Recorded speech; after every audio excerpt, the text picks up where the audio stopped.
morning! Blessed Tuesday po sa ating lahat. So, kahapon ay nag-late upload po ako. Anyway, hindi nyo po mararamdaman yun sa YouTube, sa aking Facebook page. Ramdam po nila yun. So, ayun po, I'm here again, si Mami Taji, na willing i-share sa inyo ang aking simple menu, ang ating everyday menu. Kasi nga po, tayo ay nagtitinda rito sa ating loob ng bahay. So, kung ano lang yung craving ko or kung ano po yung maisipan ko, yun lang po talaga yung niluluto ko. So, sana maging idea, makatulong sa inyo yung aking pagbibigay idea ba, diba? Kung nahihirapan kayo mag-isip ng iluluto sa everyday. Okay? So, ayun, hindi ko pa tatagalin. Ayan, naka-ready na pong lahat sila. Sinimulan ko na pong lagain ng baboy. Ang ginagawa ko sa sinigang, hindi ko alam kung kayo ginigisa nyo. Ako po nilalaga ko, and then hindi ko muna lalagyan ng sangkap. Tatanggalin ko muna yung mga lumps, yung mga dumi. Diba? Umaangat po yan. So, tatanggalin ko muna siya. Pag very clear na po siya, lalagay ko na yung sibuyas at kamatis. So, lulutuin ko muna yon with patis. Yun lang yun. Hanggang sa lumambot na po yung karne ng baboy.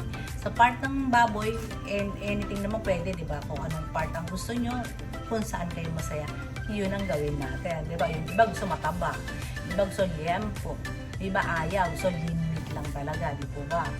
And then, mag-aadobo din po ako ng manok. So, ayan, minarinade ko na po muna siya ng 30 minutes. And then, dun sa pinag-marinadan ko, hindi sinangkotsa ko na rin po siya. Sinalang ko na rin po siya. So, ang alam nyo na, ang pagmamarinade, bawang sibuyas, laurel, paminta, konting sugar, and toyo. So, ginagawa ko na po yan para kapit na agad yung lasa. Okay, so, ang gagawin, lakasan ng apoy, pag kumulo, hinaan para maluto na yung sauce niya dun sa manok mismo, kumapit na siya. Okay? So, ang atay, hindi ko muna nilalagay.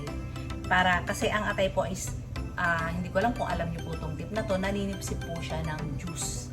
So, kung gusto niyo ma-dry agad ang inyong mga niluluto, maglagay kayo ng atay.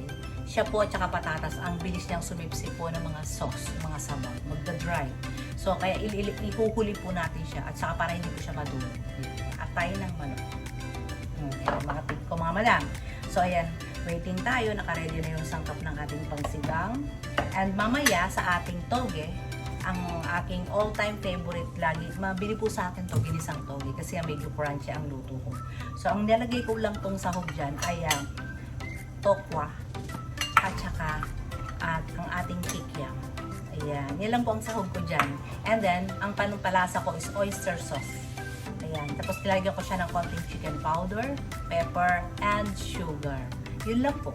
Or ginisa mix, lalagyan natin siya ng ginisa mix. Kung ayaw ng chicken powder, dahil mahal, ginisa mix po ang ilagay natin. So, ayun po. So, ako yung mag-start na ng... anyway, nag-start na nga po pala ako. Ayan na po yung aking nakasalang na yung sinigang at saka yung ating adobo. So, balikan ko po kayo mamaya pag ilalagay na natin ang ating mga sangkap. Bye! Not bye. See you later. I'm back! Ayan. So, ito na yung ating adobo. Adobo. Ayan. So, ready na. Luto na siya. So, ilagay na natin. Medyo half cook na siya. Sama na natin yung ating half. Tignan niyo yung mga madam. Magre-reduce siya ng magre-reduce siya ng sabaw. Isip-sipin na niya agad yung sabaw. So, ayan. Pa-reducein lang muna natin siya. At siya ay ganun. And then, ito naman ating sinigang. Ilagay na natin ang ating mga solid na sangkap ng ating mahiwagang labanos. Sino naglalagay ng labanos? And then, syempre, lagay na natin ang mahiwagang pangsigang. Ang ginagawa ko po, ilagyan ko siya ng yung may gabi para medyo malapot. Tapos yung isa yung original. So, lahat siya. Dahil ang mga suki ko mahilig sa sabaw.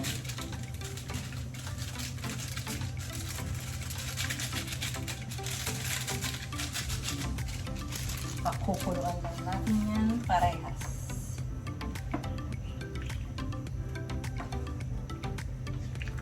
So, ilalagay ko na lang dyan ay kangkong, yan natin yung mahiwagang sili para medyo mabango na siya. Putol-putulin ko to para mas yung lasa niya ay kumapit. Kumanghang-anghang ng kumapit. Yan. Wow, sarap. Nakita niya. Nagluluto na ng sinigang yung mga madam ko. Luto na rin ng sinigang. So, ayun. Pabalikan ko agad kayo ha, mga madam. Back. So, ang ating adobo po ay na-reduce na. Ayan. Okay na po siya. Ayan. Yan ang ating adobo. So, nilagyan ko siya ng konting sabaw kasi nga po pantinda at nilagyan natin ng slurry or cornstarch para lumapot siya ng konti. Okay? It's done. May adobong manok with atay. And then, malambot na po rin yung ating baboy. And then, ilagay na natin yung sili and labanos. So, ilagay na natin ang mahiwagang kangkong. O, diba? Tugas na to, pero ulitin ko. Parang gusto ko pa siyang tumaga.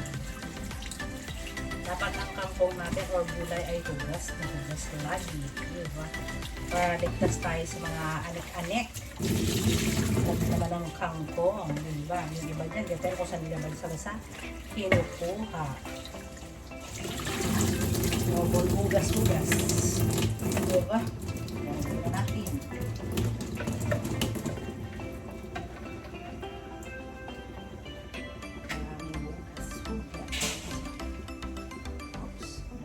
Version nilaglag. Okay. Ito ay isang kulo lang and it's done. Isang kulo lang po yung ating. Kasi malambot na po lahat siya. Okay. So, babalik tayo para sa toge. Diba? Isang kulo lang. Babalikan ko kayo. Done na po yung ating adobo with atay ng manok. Ayan po siya. Done na po. And then, ang ating sinigang. Ayan. So, ginisang toge na lang ang ating lulutuin. And back! Ito na tayo sa pagluluto ng toge. Again, naglagay na ako ng 2 kalan. Dito igisa natin yung toge. Dito naman yung mga ingredients. Ipa-fry muna natin siya. Separate po talaga ginagawa ko. So, ito, kuha muna ang prito natin. Dahil ito ay medyo matagal. Chop.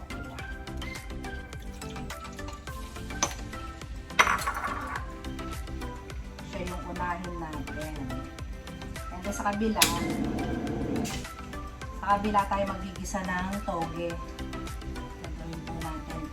Gigisa.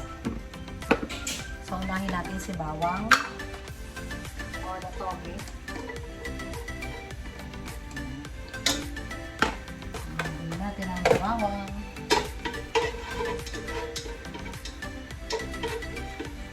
So, ganun muna. Toge na tayo ha. Balikan ko kayo. Ayan, malapit tayo sa ating final na. So, tapos na yung fried tofu. Lagyan na naman natin yung kikiam. Kikiam naman. Yung toge ay nagisa na po natin. Ayun na po siya. Pinatay ko lang muna. And then, ilalagay natin ito mamaya. Kinakpo ko lang po yung toge. Ilalagay natin isusunod itong ginisa natin. Ito na crunchy po ang gawin. So, ito po ay lalagyan ko ng oyster sauce para malasa. Yung ating coco, di ba walang lasa yun? So, lagyan natin ng lasa. And konting ginisa mix. Konti lang, half lang. Kasi baka umalat siya. So, half lang, half lang.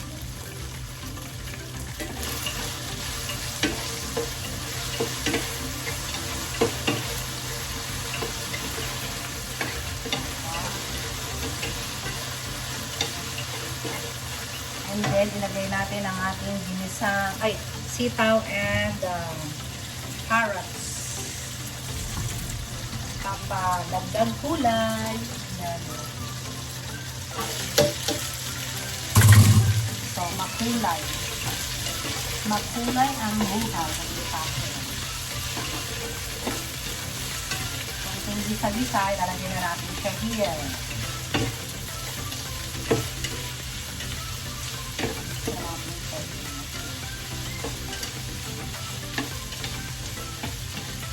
Ang dali-dali lang magluto mga madam. Basta love mo ang pagluluto, mabilis lang, di ba? Madali lang. Parang naglalaro lang po tayo. At hindi sa lahat nakakapagpasaya. Di ba? Sabi nga nila, through a man's heart, ano? To, ano nga yun? Para mapalapit ka sa puso ng kalalakihan o ninuman, ay kailangan lutuan mo sila. Diba? Na masarap. Gano'n na yun. Kalimutan ko. A way to a man's heart is through his stomach. Ayun, nagyan. Diba? So, yung mga gustong maakit, ang mga lawan, alam nyo na, ipagluto niya na, ito number 1 to. Kasi simple lang to, pero masarap. At saka bihira po. Huwag nyo lalabugin, tandaan nyo po, huwag lalabugin ang toge or yung sitaw or carrots. Huwag. Half cook nyo lang. Promise. Masasarap ang kainin.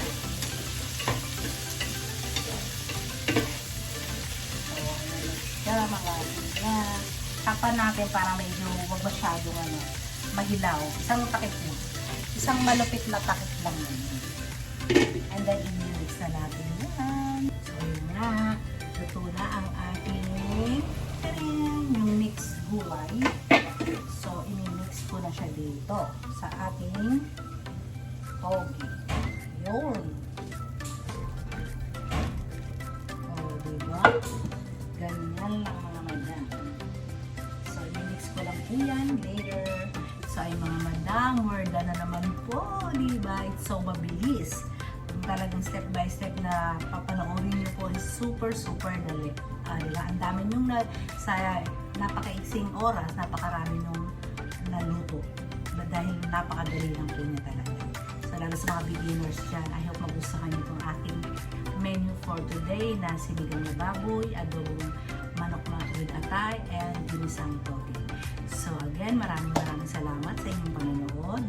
Paki-subscribe naman po and please comment down below kung meron kayong mga suggestion or mga advice yan. Willing to rin po ako at thankful po ako doon. So again, see you tomorrow. Bye-bye. Stay healthy always and God bless po.